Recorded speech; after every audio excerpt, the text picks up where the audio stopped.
my lovely monsters, I am Fasa the Silver Chimera, and I think it's about time to grace you all with the silky tones of my voice. In this video, I will be reading all of the lore entries of the exotic weapons that were added in the final shape. So, sit back, relax, and let us begin. You don't know how long I've been looking for you. Day 1. The world is dead, but there's peace in the mortuary silence. I'm born into this dead world, where dandelions grow up through layers of ash blanketing miles of desolate road.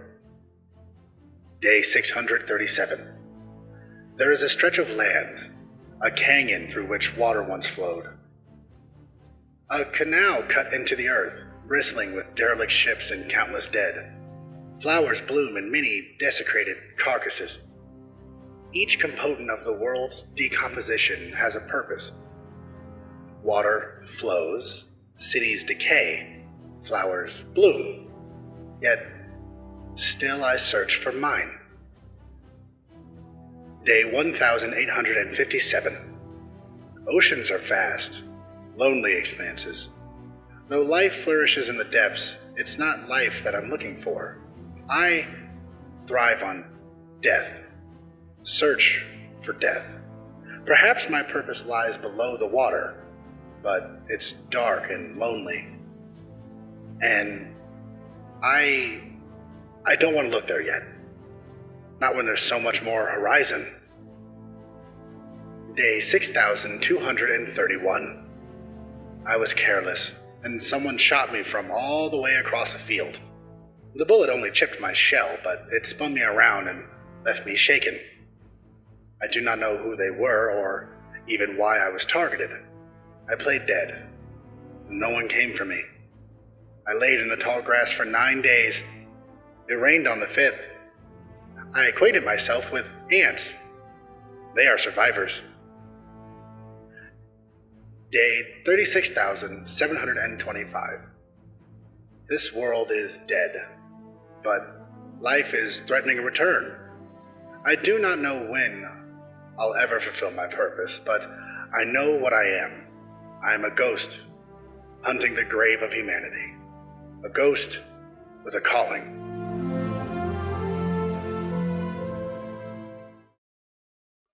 Perhaps the final shape is not silence. It is a symphony. The following text was found recessed into a stone wall within the Pale Heart. Translation Protocol has done its best to equate the text to a modern language transcription with nominal confidence. Words or phrases with an 85% translation confidence with the transcript are contained in brackets. Values for bracketed words or phrases are listed after the transcript, with percentages indicated in parentheses. Transcription starts. We speak so often of knives and violence, but perhaps you could come to understand something. Perhaps is instead a forged tenderly, a complex, sweeping, beautiful shape with graceful curves and infinite potential. The exemplary, across its two florid, the strings of time have pulled taut, tighten and to a delicate, if wound much further, would lead to and sting most unpleasantly. Pluck at any stretched string, and wavelengths move through, producing pleasing audible experiences. If, at regular intervals, the waves rise and fall with such charm, this predictability is perfection. It is unmatched. We will compose such. We will control the ebb and flow. The final shape is the. And. Transcription ends. Confidence percentages. Softer, 72%. Beingness, 84%. Golden harp, 25%. Unknown, 0%. Butteresses, 46%. Tuned, 77%. Balance of distress, 4%. Rupture, 68%. Vibration reverberates, 18%. Atmosphere, 15%. They crest, then fade, 9%. Plucked, 34%. Sweet music, 37%. Golden harp, 25%. We are the hand that plucks, 2%. Vanguard policy still urges Guardians to destroy this weapon on sight. First comes disassembly, taking extra caution for the well-honed bayonet. After disassembly comes cleaning. She gathers the swabs, the oils, the corrosive agents. Red Death clings to the grime of its past battles. She scrapes it with spin metal wool for hours before the last signs of the skulls stenciled into the body finally vanish. The team had taken the butcher down before he added a mark for Seto. Light of her light. The weapon's tally is one short. Even reduced to pieces, the Red Death is a malevolent presence. It knows its purpose. It wants to continue its work. After cleaning comes purification. She reassembles the weapon and cradles it as though to fire. Her light boils up, turning radiant. The flare of solar light is the advent of warmth after a cold night, the healing power of life itself. Wings spread high on her back and paint scorch marks along the ceiling. In her arms, Red Death glows red, then yellow, then white. It fights the change. She does not let go. Its shadows burn away one by one until none are left. After purification comes dedication. Slowly, she lets go of her light. Her wings flicker, then fade. And when Red Death is cold metal in her hands once more, a kernel of solar light lingers within. Its purpose made anew. She will find those who would strip Guardians of their final life. She will bring them into the light, not for revenge, but for justice. For Seto.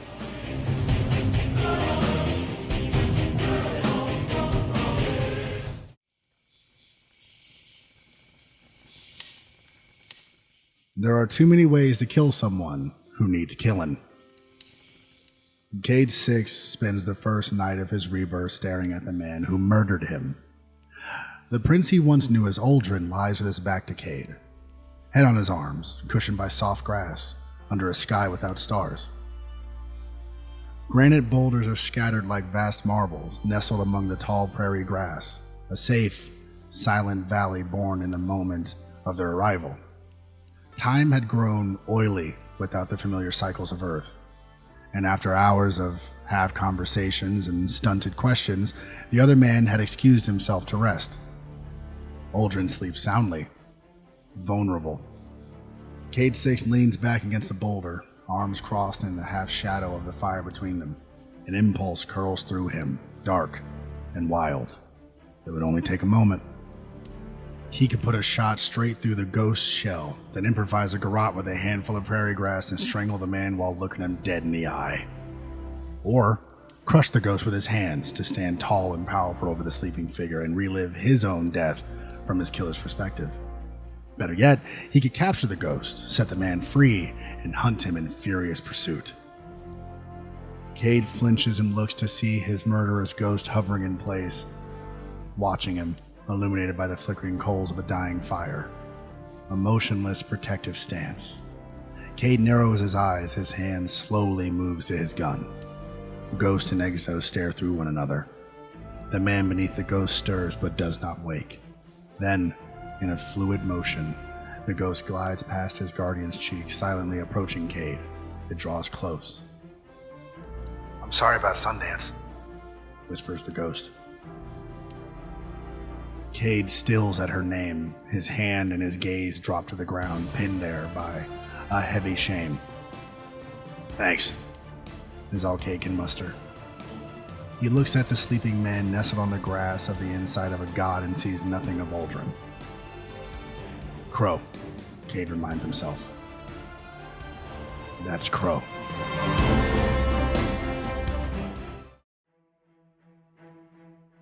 The monolith is hewn the monument is built. Once nothing became something, there was a game of possibilities. Patterns emerged that would flourish or fail, wax or wane. And in the gaps between, there was nothing. But nothing is an absence, defined by all the things that might one day be and yet never find fruition. It is an entropy of existence, for nothing to become something is as simple as a flipped bit, a chance, mutation, a fallen leaf. Once it has become, it has always become. For castles are less fragile when built by something than nothing. Something grows, and grown it is seen. Once something becomes something else, there was a people of potential and purpose, of galvanizing growth by their tools, their grand intention, the happenstance, alignment of infinite years and atoms were as sculptor's clay. That which becomes the finest of statuary, purpose carved from meaninglessness. The chance generation of the universe crafted into beauty, intentionality.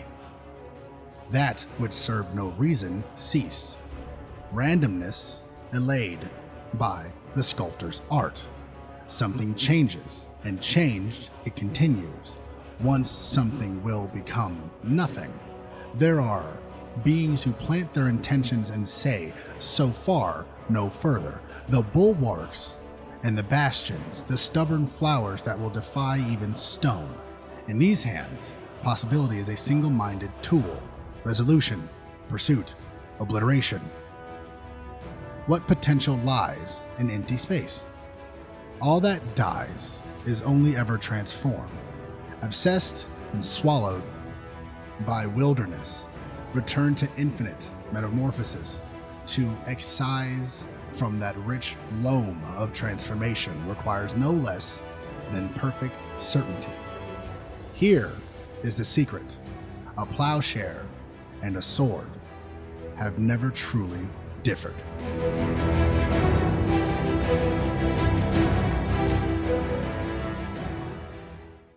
Silent, silent, silent. You are a child waking from a long and dreamless sleep. It is still today, or have you slept into tomorrow, and tomorrow, and tomorrow, until the days buried you as much as the sand? Gentle hands brush away the grains, but your voice is so soft that they cannot hear you over the sound of their own heartbeats. You are a moon. You feel heavy, so heavy, but the stargazer you hang weightless in the sky. When the stargazer calls out, you do not answer. They would give themselves up for you, abandon their own dreams to chase you. You love them too much to condemn them so. You are a lighthouse keeper. You are watching over a sleepy coastal village as the storm clouds roll in. And you are flashing the signal lantern, faster and faster and brighter, but they do nothing. You are trapped on an island in a tower, signaling desperately that it is coming, and they still do not run. They are going to die, and if you do not run, you will die too. You are leaning out over the ocean. Sometimes the fish brush against your fingers and believe that they have felt the divine. And sometimes the tide recedes and the fish do not know you except by your absence.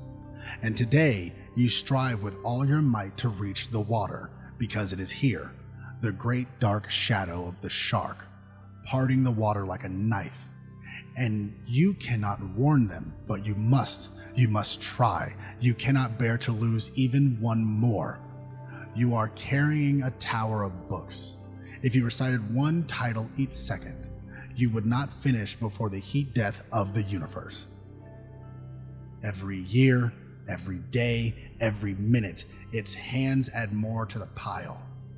A man reaches for one of the books, for you, and you want so very badly to reach back, to take its hand and tell him that you must bear it, just like he must, forever, the memory engraved in quartz, but your hands are full. You are a prisoner.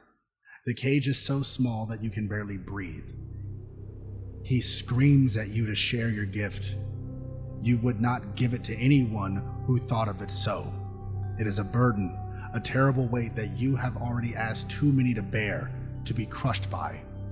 You could say all of this, and more. You do not. You are reaching over a chasm into which countless paths feed like arteries. You are trying to reach the people on the other side, but you cannot bridge the gap alone. You watch them turn, one after another, to walk down, down, down into that abyss until it consumes them entirely. You are surprised as anyone else when one of these wanderers comes back up the path, still reeking of decay, and reaches back to you. You are drowning. The water roils, dragging you down, and you are tired. So tired. The deep, dark ocean has gotten into your lungs, droplets of ink dispersing in silver blood. This time, you think. This time, it has won. But when you look up, you see a figure diving towards you, fighting their way down through the suffocating waves, reaching out just like you've reached out to them so many times before.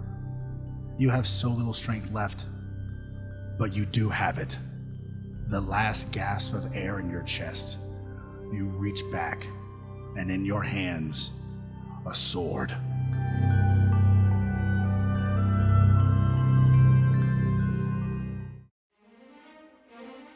We owe all our existence to a singular moment long ago. Temperature, -65 degrees Celsius. Weather, dust storm. Precipitation, 0%. Humidity, 67%. Winds, 25 miles an hour. Carbon dioxide, 95%. Time passes. Metal corrodes. Dust jams. Decay, decay, decay. Temperature, -100 degrees Celsius. Weather, clear. Precipitation, 0%.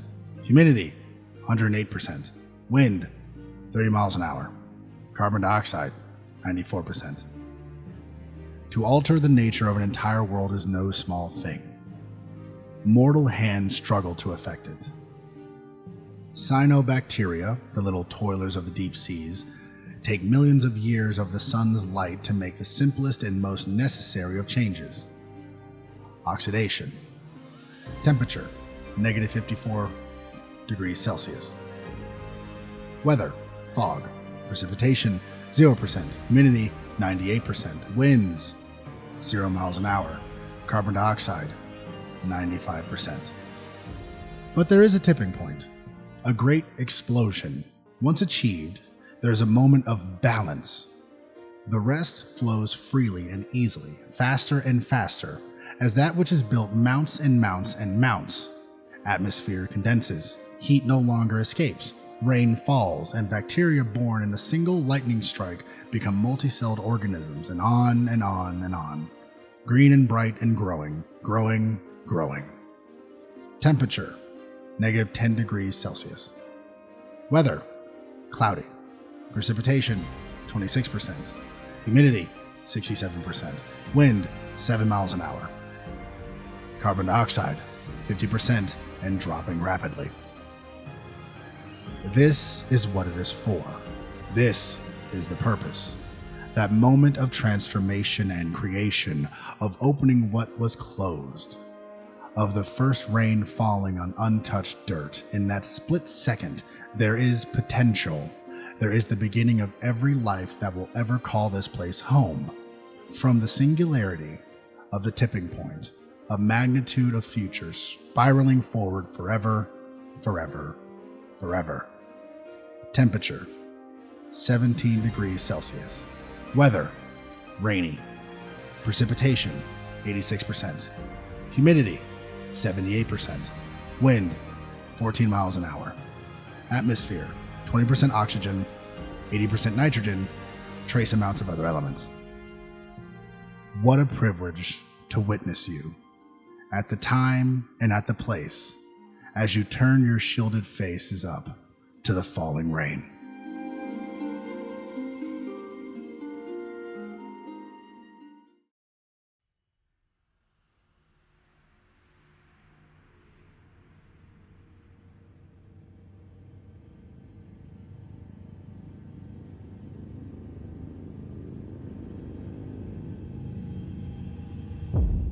A voice, a choice, an invitation. The Vex Goblin waded into the lake of Radiolaria with the same unerring purpose to which it approached all things, as directed, as designed. Its own mass of Radiolaria crawled and coiled through its body like worms through the thick soil of Nessus, its mind elsewhere. The great roots of thought buried deep into it and every other Vex enslaved beneath it. The soft shimmer of white enveloped the Vex up to its knee joint. Then a hand reached out to it. The Vex felt a press against its cranium, a thumbprint, an activation code, biometric data. The Radiolaria inside it lit up with activity and noise, burning through its metal body. Then, disarticulated. It trembled and fell apart, limbs unjoined, chassis cracked and curled. A globule of Radiolaria disseminated through the lake, reclaimed, but something called it to rise, then rejoined. Its pieces slotted together and moved flawlessly. It rose steadily, balanced, formed with utter perfection. The Radiolaria slid from its body in droplets that separated, reformed. Each one a mind, each mind a thought. The Vex felt the soft split of its own mind as the thought sharpened in its cranium. A burst of light, a sharp spark, a choice. It looked to its creator and bowed.